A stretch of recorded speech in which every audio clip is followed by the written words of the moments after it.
Hi friends, welcome back. ഇന്ന് നമുക്ക് കുറച്ച് മത്തി കിട്ടിയിട്ടുണ്ട് കേട്ടോ. അപ്പോൾ ഇത് വെച്ചിട്ട് നമുക്ക് ഇന്നൊന്ന് മത്തി പൊരിച്ച് തയ്യാറാക്കി എടുത്താലോ. വളരെ ഈസി ആയിട്ട് തന്നെ തനിനാടൻ മത്തി പൊരിച്ചത് എങ്ങനെ തയ്യാറാക്കാം എന്നുള്ള വീഡിയോ ആണ് ഇന്ന് ഞാൻ വന്നിട്ടുള്ളത്.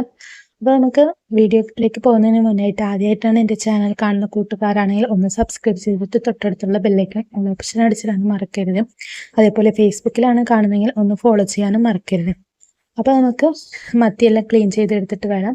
അതിനുശേഷം ഒരു പാത്രത്തിലേക്ക് എരിവുള്ള മുളക് പൊടിയാണ് എടുത്തിട്ടുള്ളത്. ഒരു 3/4 ടീസ്പൂണ് മുളക് പൊടി ചേർത്തിട്ടുണ്ട്. ഒരു 1/2 ടീസ്പൂൺ മഞ്ഞൾപ്പൊടി, ഒരു 1/4 ടീസ്പൂൺ കുരുമുളക് പൊടി എടുത്തിട്ടുണ്ട്.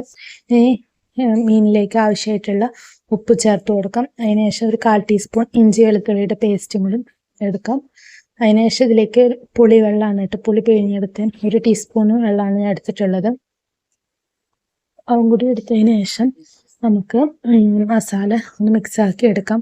നമുക്ക് വെള്ളത്തിൻ്റെ ആവശ്യം തോന്നുകയാണെങ്കിൽ കുറച്ച് വെള്ളം കൂടി ചേർത്തിട്ട് നമുക്ക് മീനിനൊക്കെ ഒന്ന് മസാല തേച്ച് വെക്കാം. അതിനുശേഷം ഒരു അരമണിക്കൂറിന് ശേഷം നമുക്കൊന്ന് മത്തി പൊരിച്ചെടുക്കണം. അതിന് വേണ്ടിയിട്ട് പാൻ അടുപ്പത്തേക്ക് വെച്ച് പാൻ നല്ലൊന്ന് ചൂടായി വന്നതിന് ശേഷം ഇതിലേക്ക് ഓയിൽ ഒഴിച്ചു കൊടുക്കാം. വെളിച്ചെണ്ണ ഒഴിച്ചു കൊടുത്താലും മതി. ഇപ്പോൾ വെളിച്ചെണ്ണക്കൊക്കെ നല്ല വിലയില്ല. അപ്പോൾ ഞാനിന്ന് ഓയിലാണ് ഇട്ട് പൊരിച്ചെടുക്കുന്നത്. അപ്പോൾ എണ്ണ ചൂടായതിനു ശേഷം നമുക്ക് ഓരോ മത്തിയായിട്ട് നമുക്ക് ഇട്ട് കൊടുക്കാം. മത്തിയെല്ലാം ഇട്ട് കൊടുത്തതിന് ശേഷം നമുക്ക് ഒന്ന് ഒരു സൈഡ് ആവാൻ വേണ്ടിയിട്ട് വെയിറ്റ് ചെയ്യാം. അതിനുശേഷം ഒരു സൈഡ് ആയതിനു ശേഷം നമുക്ക് മറിച്ചിട്ട് കൊടുക്കാം.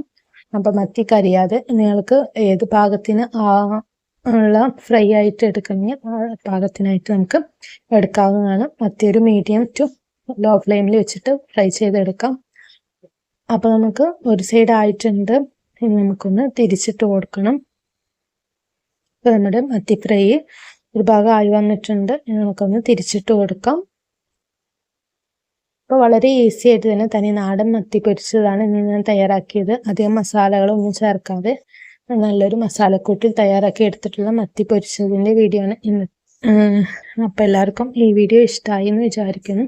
അപ്പോൾ നിങ്ങൾക്ക് ഈ വീഡിയോ ഇഷ്ടമായിട്ടുണ്ടെങ്കിൽ ലൈക്ക് ചെയ്യാനും അതേപോലെ തന്നെ ഫ്രണ്ട്സിനൊക്കെ ഒന്ന് ഷെയർ ചെയ്ത് കൊടുക്കാനും മറക്കരുത്. അതേപോലെ ചാനലിൽ ആദ്യമായിട്ട് കാണുന്ന കൂട്ടുകാരാണെങ്കിൽ ഒന്ന് സബ്സ്ക്രൈബ് ചെയ്തിട്ട് തൊട്ടടുത്തുള്ള ബെല്ലൈക്കൺ ഓൾ ഓപ്ഷൻ അടിച്ചാൽ മറക്കരുത്. സബ്സ്ക്രൈബേഴ്സ് വളരെ കുറവാണ്. അപ്പോൾ നിങ്ങളുടെ സപ്പോർട്ട് ഉണ്ടെങ്കിലാണ് എനിക്ക് തുടർന്ന് വീഡിയോസ് ഇടാൻ പറ്റുള്ളൂ. അപ്പോൾ നിങ്ങൾ തീർച്ചയായിട്ടും എന്നെ ഒന്ന് സബ്സ്ക്രൈബ് ചെയ്തിട്ട് സപ്പോർട്ട് ചെയ്യണം. അതേപോലെ തന്നെ ഫേസ്ബുക്കിലാണ് വീഡിയോ കാണുന്നതെങ്കിൽ ഒന്ന് ഫോളോ ചെയ്ത് ലൈക്ക് അടിക്കാനും മറക്കരുത്. നമ്മുടെ മത്തി പൊരിച്ചത് ഇവിടെ റെഡി ആയിട്ടുണ്ട്. അപ്പോൾ നിങ്ങൾക്ക് അറിയാലോ, ചോറിൻ്റെ കൂടെ ഒക്കെ കഴിക്കാൻ പറ്റിയ നല്ല ഒരു മത്തി പൊരിച്ചതിൻ്റെ റെസിപ്പിയാണ്. അപ്പോൾ തീർച്ചയായിട്ടും എല്ലാവരും ഒന്ന് ട്രൈ ചെയ്ത് നോക്കിയേക്കണം. ട്രൈ ചെയ്ത് നോക്കിയിട്ട് വീഡിയോ നിങ്ങൾക്ക് ഇഷ്ടമായിട്ടുണ്ടെങ്കിൽ ഫ്രണ്ട്സിനൊക്കെ ഒന്ന് ഷെയർ ചെയ്ത് കൊടുക്കുക. അതേപോലെ തന്നെ ചാനലിൽ എനിക്ക് കമൻറ്റുകളും ലൈക്കും വളരെ കുറവാണ്. അപ്പോൾ നിങ്ങളുടെ സപ്പോർട്ട് ഉണ്ടാവണം. നിങ്ങൾ ട്രൈ ചെയ്ത് നോക്കിയിട്ട് കമൻറ്റ് ഫീഡ്ബാക്കായിട്ട് പറയണം. അപ്പോൾ പുതിയൊരു വീഡിയോ ആയിട്ട് വരുന്നവരേക്കും എല്ലാവർക്കും ബായ്. ഇനിയൊരു പുതിയൊരു വീഡിയോ ആയിട്ട് വരുന്നവരേക്കും എല്ലാവർക്കും ബായ്. നിങ്ങളുടെ സപ്പോർട്ട് തീർച്ചയായിട്ടും ഉണ്ടാവണേ.